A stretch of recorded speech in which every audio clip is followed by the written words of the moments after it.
स्वामी समर्थ. जय जय स्वामी समर्थ. श्री गुरुदेव दत्त. नमस्कार मित्रमैत्रिणींनो, वाव सीमा या चॅनलमध्ये तुम्हा सर्वांचे अगदी मनापासून स्वागत आहे. मैत्रिणींनो, हिंदू धर्मामध्ये तुळशीच्या झाडाला खूपच पवित्र समजले जाते. या झाडामध्ये साक्षात भगवान विष्णू आणि माता लक्ष्मीचा वास असतो. भगवान विष्णू तुळशीशी पत्राशिवाय कोणत्याही प्रसादाचा स्वीकार करत नाही. तुळशीला विष्णुप्रिय सुद्धा म्हटले जाते आणि म्हणूनच जो कोणीही तुळशी मातेची पूजा करतो तो कधीच दारिद्र्य राहत नाही, तो कधीच गरीब राहत नाही. असा मनुष्य एखाद्या घोर पाप करूनही नरकामध्ये जात नाही.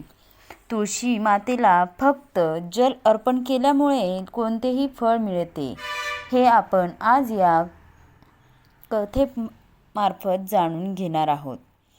एकदा देवी सत्यभामा भगवान श्रीकृष्णाला विचारते, हे स्वामी, तुम्ही तर तिन्ही लोकांचे स्वामी आहात, मग तरीसुद्धा तुम्ही या तुळशीच्या झाडाची पूजा का करता? तुळशीच्या झाडाला नित्यनेमाने तुम्ही जल अर्पण का करता?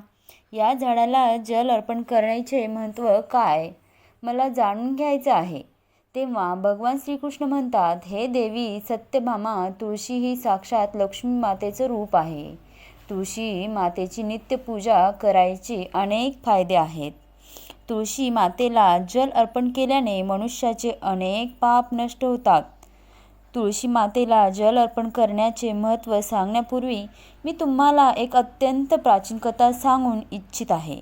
या कथेमार्फत तुम्हाला तुमच्या सर्व प्रश्नांची उत्तरं मिळतील आणि म्हणूनच तुम्ही या कथेला लक्ष देऊ नये का.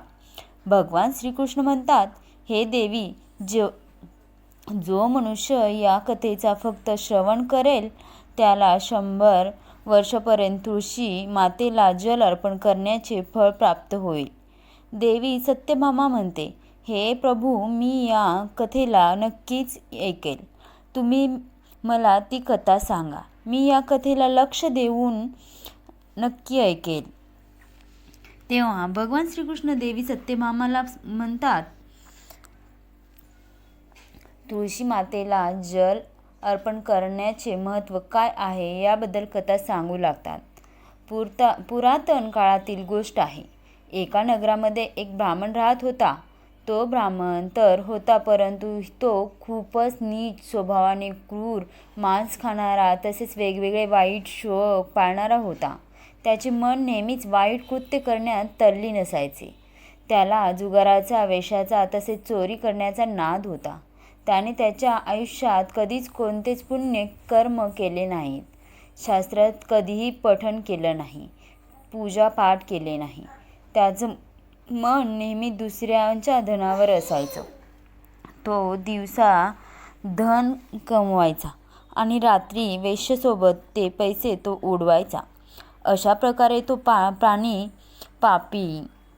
ब्राह्मण त्याचं जीवन फक्त पाप करण्यात काही होतं. त्याने कधीच त्याच्या मुखातून भगवान विष्णूचं नाव घेतलं नाही किंवा कधीच कुठल्या देवताची पूजा केली नाही. अशा प्रकारे पाप करत त्यांना अनेक वर्ष निघून गेले. त्यानंतर तो ब्राह्मण काही खरेदी विक्री करण्यासाठी एका दुसऱ्या राज्यात जातो. त्या नगरातून जवळून नर्मदा नदी वाहत असते. त्या स्थानावर स्नान करण्यासाठी लांबून लोक यायचे. त्यानंतर तो ब्राह्मण त्या नदीत किनारी असणाऱ्या एका आश्रमात थांबतो. त्या आश्रमामध्ये अनेक विद्वान ब्राह्मण देवीची पूजा अर्चना तसेच भगवान विष्णूची स्तुती करण्यात मग्न असायचे. तो पाखंडी ब्राह्मण सुद्धा नाटक करून त्यांच्यासोबत थांबला. त्या विद्वान ब्राह्मणासोबत थांबून त्याला सुद्धा श्रीहरी विष्णूंचं नामस्मरण ऐकण्याची संधी मिळाली. तो त्या ठिकाणी 1 महिन्यापर्यंत थांबला. त्यानंतर तिथे जे काही लोक यायचे त्यांनी गोमातेचे पूजन करून तेथील ब्राह्मणाला भोजन दिले. तेव्हा त्यांच्यासोबत त्या पाखंडी ब्राह्मणाचे सुद्धा भोजन केले आणि देवीचा प्रसाद ग्रहण केला. तिथेच त्या आश्रमामध्ये एक तुळशीचे झाड होते. तो ब्राह्मण नकळतपणे त्या तुळशीच्या झाडाला रोज पाणी टाकायचा. त्यांच्या मनात कोणतेही प्रकारचा विचार नव्हता. की तो काय करत आहे. तो रोज सकाळी उठून एका भांड्यामध्ये पाणी घेऊन तुळशीच्या झाडाला जल अर्पण करत असे. एके दिवशी तो त्या आश्रमात झोपला होता तेव्हा त्या ठिकाणी एक साप आला आणि त्या सापाने त्याला झोपेतच दंश केला. त्या पापी ब्राह्मणाचा झोपेतच मृत्यू झाला. सकाळी जेव्हा बाकीच्या ब्राह्मणांनी त्याला बेशुद्ध अवस्थेत पाहिलं तेव्हा त्यांनी त्यांच्या मुखामध्ये तुळशीपत्र आणि तुळशी जल टाकले. त्यानंतर सर्व ब्राह्मणांना समजलं की त्याचा मृत्यू झाला आहे. त्या पापी ब्राह्मणाच्या मृत्यूनंतर त्या ठिकाणी यमाचे दूत प्रकट झाले आणि त्याला घेऊन यमलोकात जाऊ लागले. रस्त्यात तो ब्राह्मण विलाप करू लागला आणि यमदूतांना म्हणू लागला, हे यमदूतांनो, तुम्ही मला कुठे घेऊन चालला आहात? माझा मृत्यू कशामुळे झाला आहे? तेव्हा यमदूत म्हणू लागले, अरे दुष्ट ब्राह्मण, तू जन्मापासून मृत्यूपर्यंत असंख्य पाप केले आहेस आणि तुझ्या या पापामुळेच तुला एका सापाने दंश केला आहे आणि तुझा मृत्यू झाला आहे. आता आम्ही तुला यमलोकात घेऊन चाललो आहोत. तिथे यमदेव तुझ्या पापकर्मांचा लेखाजोखा पाहणार आहेत आणि निश्चित ते तुझ्या नरकात पाठवतील. त्यानंतर तो ब्राह्मण जोरजोरात विलाप करू लागला आणि त्या यमदूताजवळ क्षमा याचना करू लागला. परंतु यमदूतांचा त्या ब्राह्मणावर थोडासुद्धा दया आली नाही आणि ते त्याला मारत यमलोकात घेऊन गेले. जेव्हा यमाचे दूत त्या ब्राह्मणाला घेऊन यमराजांच्या समोर पोहोचले तेव्हा यमराजासोबत बसलेल्या चित्रगुप्ताने त्या ब्राह्मणाच्या जन्मापासून ते मृत्यूपर्यंत सर्व लेखाजोखा काढला आणि महाराजाला म्हणाला, हे महाराज, या ब्राह्मणाने तर जन्मापासून मृत्यूपर्यंत पाप केले आहेत. याने कोणतेही पुण्याचं कर्म केलं नाही. हा तर मोठा पापी आहे. याला तर ताबडतोब नरकात टाकायला हवे. तेव्हा यमराज म्हणाले, हे दूत, जीवनभर पाप करणाऱ्या ह्या ब्राह्मणाला घेऊन जा आणि याला कुंभी पाप नावाच्या नरकात टाकून द्या. यमराजाच्या आज्ञेचे पालन करून ते दूत हसत त्या ब्राह्मणाला कुंभी पाक नरकात घेऊन गेले. त्या नरकात भयंकर मोठे तेलाचे मडके भरलेले होते, ज्यामधील तेल उकळत होतं. त्या यमदूतांनी त्या ब्राह्मणाला उकळत्या तेलामध्ये टाकले. परंतु जसं तो ब्राह्मण त्या उकळत्या तेलामध्ये पडला, तो तेल एकदम थंड पडलं. या विचित्र घटनेला पाहून त्यांना खूपच आश्चर्य वाटलं. असं पूर्वी कधीच झालं नव्हतं. त्या यमदूताने यापूर्वी अशा प्रत्येक पापी लोकांना त्या उकळत्या तेलामध्ये टाकलं होतं. त्या तेलामध्ये ते पापी पडल्यानंतर तडफडायचे, परंतु जसा तो ब्राह्मण त्या तेलामध्ये पडला तर तेल अचानक शांत आणि थंड झालं. हा सर्व प्रकार पाहून यमदूत धावतच यमराजाकडे गेले. यमराजाने विचारले, हे दूत, काय झालं? तुम्ही इतक्या तीव्र गतीने धावत काय येत आहात? तेव्हा तो दूत म्हणतो, हे यमराज, तुम्ही ज्या ब्राह्मणाला कुंभी पाप नावाच्या नरकात टाकायला सांगितले होतं तसं आम्ही त्याला कुंभी पाप नावाच्या नरकात टाकलं. नरकातील अग्नी विझून गेली आणि तो उकळणारा तेलसुद्धा शांत झाला. तेव्हा ते यमराज म्हणतात, हे दूत, ही तर खूपच विचित्र घटना आहे. असं तर पूर्वी कधी झालं नाही. यमराज विचार करत असतो. इतक्यातच तिथे देवर्षी नारद मुनी येतात. नारद मुनींना पाहून यमराज अत्यंत प्रसन्न होतात आणि त्यांना प्रणाम करून त्यांचे स्वागत करतात. त्यानंतर यमराज नारद मुनींना म्हणतात, हे देवाची देववर्षी, तुम्ही योग्य वेळेवर आला आहात. आम्ही आज एका अत्यंत पापी ब्राह्मणाला कुंभीपाप नावाच्या नरकात टाकले आहे, परंतु जसा तो त्या तेलामध्ये पडला तो तेल शांत झाला आहे. तेव्हा देवर्षी नारद यमराजाला म्हणतात, हे धर्मराज, तुम्ही ज्या ब्राह्मणाला कुंभीपाप नावाच्या नरकात टाकले आहे तो त्या नरकात टाकण्यायोग्य नाही, कारण त्या ब्राह्मणाद्वारे नकळत असं कर्म झालं आहे जे कर्म या नरकाचे नाश करणारे आहेत. जो मनुष्य पुण्य करणाऱ्या लोकांसोबत राहतो त्याला त्याच्या पुण्यांचा भाग नक्कीच मिळतो. आणि हा ब्राह्मण तर पूर्ण 1 महिना भगवान विष्णूच्या भक्तासोबत राहिला आहे. या ब्राह्मणाने आश्रमात राहून नित्यनेमाने तुळशी मातेला जल अर्पण केलं आहे आणि म्हणूनच हा खूप मोठा पुण्यवान बनला आहे.